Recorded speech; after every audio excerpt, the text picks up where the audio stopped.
in this case, I'm not going to bond the 8 using the tube of 7. No, I'm going to use the tube of 6. So this is my 8.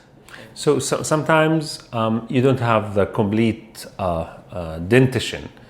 You may have extracted first molars or even second molars. So I need your imagination. Imagine if you have extracted one of the 6s and you have the 7, and you want to keep the 7 in its place and to replace that 6 with implant. What tube should I bond on 7s? You can bond the tube of 7, but as you know, it has very small mesodistal width, and you will not be able to control the root tipping with that small tube.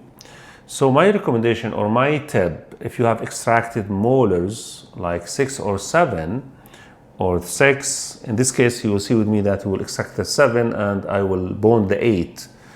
So in such cases, I prefer to bond the tooth at the end of the arch using the tube of the first molar, the 6. For example, we have the case of our patient in which, if you check the lower left quadrant, we have poor prognosis, even root caries of crown lower left 7, and it has connected crown with 6. So we did separation for that crown. We did extraction of lower left 7, and that 8 has mesial cavitation, but I decided to do protraction of my lower left 8 at the site of fresh extracted 7.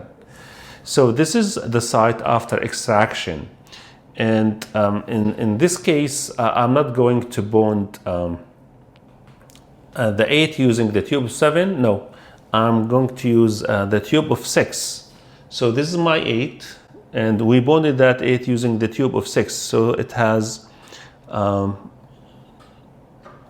big mesodistal width, so you can control the root tipping. And of course, you'll have less emergencies like dislodging of the wire from that tube.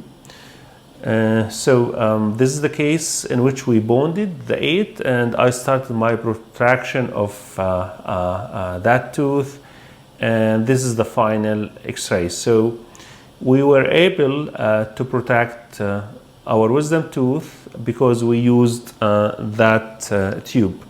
And this is the final look of the same patient.